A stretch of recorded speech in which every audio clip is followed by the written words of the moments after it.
Hi friends, Shweta Rao YouTube ಚಾನಲ್ಗೆ welcome. ಇವತ್ತಿನ healthy recipe ಮೊಳಕೆ ಕಟ್ಟಿರುವ ಹೆಸರು ಕಾಳು ಸಲಾಡ್ ಮಾಡೋದು ಹೇಗೆ ಅಂತ ನೋಡ್ಕೊಂಡು ಬರೋಣ. ನೋಡಿ, ಈಗ ನಾನು ಇಂಗ್ರೀಡಿಯೆಂಟ್ಸ್ ಎಲ್ಲ ರೆಡಿ ಮಾಡಿ ಇಟ್ಕೊಂಡಿದ್ದೀನಿ. ಮೊದಲಿಗೆ ಹೆಸರು ಕಾಳು ಮೊಳಕೆ ಕಟ್ಟಿರೋದು, ಕ್ಯಾರೆಟು, ಈರುಳ್ಳಿ, ಕೊತ್ತಂಬರಿ ಸೊಪ್ಪು, ಸೌತೆಕಾಯಿ, ಟೊಮ್ಯಾಟೊ, ನಿಂಬೆಹಣ್ಣು, ಖಾರದ ಪುಡಿ, ಉಪ್ಪು ಮತ್ತು ದಾಳಂಬೆ ಇಷ್ಟು ತೊಗೊಂಡಿದ್ದೀನಿ. ನಾನೆಲ್ಲ ಇಂಗ್ರೀಡಿಯೆಂಟ್ಸ್ನ ಮಿಕ್ಸ್ ಮಾಡ್ಕೊಳ್ಳೋದಕ್ಕೆ ಒಂದು ಬೌಲ್ ತೊಗೋತಾ ಇದ್ದೀನಿ. ಈಗ ಅದಕ್ಕೆ ನಾನು ಫಸ್ಟು ಮೊಳಕೆ ಕಟ್ಟಿದಂಥ ಹೆಸರು ಕಾಳನ್ನ ಹಾಕೋತಾ ಇದ್ದೀನಿ. ಅರ್ಧ ಟೇಬಲ್ ಸ್ಪೂನಷ್ಟು ನಾನು ಖಾರದ ಪುಡಿ ಹಾಕೋತಾ ಇದ್ದೀನಿ. ಮತ್ತು ರುಚಿಗೆ ತಕ್ಕಷ್ಟು ಉಪ್ಪು ಹಾಕ್ಕೊಂಡು ಮಿಕ್ಸ್ ಮಾಡ್ಕೋತಾ ಇದ್ದೀನಿ ಚೆನ್ನಾಗಿ. ಮೊಳಕೆ ಬರಿಸಿದ ಹೆಸರು ಕಾಳು ತಿನ್ನೋದ್ರಿಂದ ಹೈ ಫೈಬರ್ ಇರುತ್ತೆ ಅದರಲ್ಲಿ, ಮತ್ತು ವೆಯ್ಟ್ ಲಾಸಿಗೂ ತುಂಬ ಒಳ್ಳೆಯದು. ಮತ್ತು ವಿಟಮಿನ್ ಸಿ ಅಂಶ ಜಾಸ್ತಿ ಇರುತ್ತೆ, ಹಾಗಾಗಿ ತಗೊಳ್ಳೋದು ಒಳ್ಳೆಯದು. ನೋಡಿ, ನಾನು ಎಲ್ಲ ಮಿಕ್ಸ್ ಮಾಡ್ಕೊಂಡಿದ್ದೀನಿ ಚೆನ್ನಾಗಿ. ಈಗ ಒಂದೊಂದೇ ಇಂಗ್ರೀಡಿಯೆಂಟ್ನ ಆ್ಯಡ್ ಮಾಡ್ಕೊಂಡು ಹೋಗೋಣ. ನೋಡಿ, ಇವಾಗ ನಾನು ಕ್ಯಾರೆಟ್ ತೊಗೊಂಡಿದ್ದೀನಿ. ಕ್ಯಾರೆಟ್ಟು ಕಣ್ಣಿಗೆ ಒಳ್ಳೆಯದು. ಈಗ ಸೌತೆಕಾಯಿ ಹಾಕ್ತಾಯಿದ್ದೀನಿ. ಸೌತೆಕಾಯಿ ಏನು ಬೆನಿಫಿಟ್ಸ್ ಅಂತ ಅಂದರೆ ಈ ಜೀರ್ಣಶಕ್ತಿಗೆ ಮತ್ತು ಎಸಿಡಿಟಿಗೆ ಎಲ್ಲ ಒಳ್ಳೆಯದು. ಈಗ ನಾನು ಈರುಳ್ಳಿ ಹಾಕೋತಾ ಇದ್ದೀನಿ.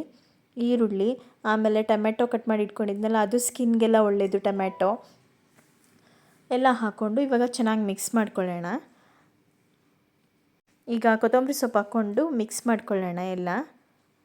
ಚೆನ್ನಾಗಿ ಎಲ್ಲ ಮಿಕ್ಸ್ ಮಾಡ್ಕೊತಾ ಇದ್ದೀನಿ. ಇದು ವಾರಕ್ಕೊಂದು ಸತಿ, ಇಲ್ಲ ಅಂದರೆ ಒಂದು 15 ದಿನಕ್ಕೆ ಒಂದು ಸತಿ ಅವಾಗವಾಗ ಮಾಡ್ಕೊಂಡು ತಿನ್ನೋದ್ರಿಂದ ತುಂಬ ಒಳ್ಳೆಯದು. ನೋಡಿ, ಇವಾಗ ನಾನು ದಾಳಂಬೆ ಹಾಕೋತಾ ಇದ್ದೀನಿ. ನಿಮ್ಗೆ ಎಷ್ಟು ಬೇಕೋ ಅಷ್ಟು ಹಾಕೋಬೋದು ದಾಳಂಬೆ. ನಾನು ಇಷ್ಟು ಹಾಕ್ಕೊಂಡಿದ್ದೀನಿ. ಈಗ ಎಲ್ಲ ಚೆನ್ನಾಗಿ ಮಿಕ್ಸ್ ಮಾಡ್ಕೊಳ್ಳೋಣ. ಈ ದಾಳಂಬೆ ತಿನ್ನೋದ್ರಿಂದ ಹಿಮೋಗ್ಲೋಬಿನ್ ಹೆಚ್ಚಾಗುತ್ತೆ, ಬ್ಲಡ್ ಪ್ಯೂರಿಫೈ ಮಾಡುತ್ತೆ, ಹಾಗಾಗಿ ಒಳ್ಳೆಯದು. ನೋಡಿ, ಇದು ಒಂದು ಸಲಾಡ್ ತಿನ್ನೋದ್ರಿಂದ ನಮಗೆ ಎಲ್ಲ ಥರದ ಹೆಲ್ತ್ ಬೆನಿಫಿಟ್ ಸಿಗುತ್ತೆ. ಈಗ ನಾನು ಲೆಮನ್ ಹಾಕೋತಾ ಇದ್ದೀನಿ. ಲೆಮನ್ ಹಾಕ್ಕೊಂಡು ಮಿಕ್ಸ್ ಮಾಡ್ಕೊಳ್ಳೋಣ ಚೆನ್ನಾಗಿ. ಲೆಮನ್ ಹಾಕೋದ್ರಿಂದ ಉಪ್ಪು, ಹುಳಿ, ಖಾರ ಎಲ್ಲ ಚೆನ್ನಾಗಿರುತ್ತೆ ತಿನ್ನೋದಕ್ಕೆ ಅಂತ, ಮತ್ತು ಜೀರ್ಣನೂ ಆಗುತ್ತೆ. ನೋಡಿ, ತುಂಬ ಒಳ್ಳೆಯದು. ಇದು ರಿಚ್ ಇನ್ ಪ್ರೋಟೀನು. ಯಾಕೆಂದರೆ ದಾಳಂಬೆ, ಕ್ಯಾರೆಟು, ಮೊಳಕೆ ಬರಿಸಿದ ಹೆಸರು ಕಾಳು, ಮತ್ತು ಟೊಮ್ಯಾಟೊ, ಈರುಳ್ಳಿ, ಸೌತೆಕಾಯಿ ಎಲ್ಲ ಹಾಕಿರ್ತೀವಲ್ವ, ಹಾಗಾಗಿ ರಿಚ್ ಇನ್ ಪ್ರೋಟೀನ್ ಇದು. ಈ ಡಯಟ್ ಮಾಡೋರಿಗೆಲ್ಲ ತುಂಬ ಒಳ್ಳೆಯದು ಇದು.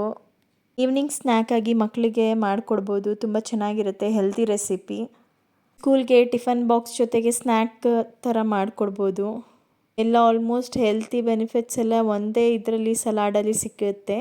ಹಾಗಾಗಿ ಇದನ್ನು ವಾರಕ್ಕೊಮ್ಮೆ ಅಟ್ಲೀಸ್ಟ್ ಮಾಡ್ಕೊತೀನಿ. ಇನ್ನಷ್ಟು ಹೆಲ್ದಿ ರೆಸಿಪೀಸ್ ಮಾಡಿ ತೋರಿಸ್ತೀನಿ ನಾನು ಅಪ್ಕಮಿಂಗ್ ವ್ಲಾಗ್ಸಲ್ಲಿ. ಇಷ್ಟ ಆದರೆ ಲೈಕ್, ಶೇರ್, ಕಮೆಂಟ್ ಮಾಡಿ. Thank you for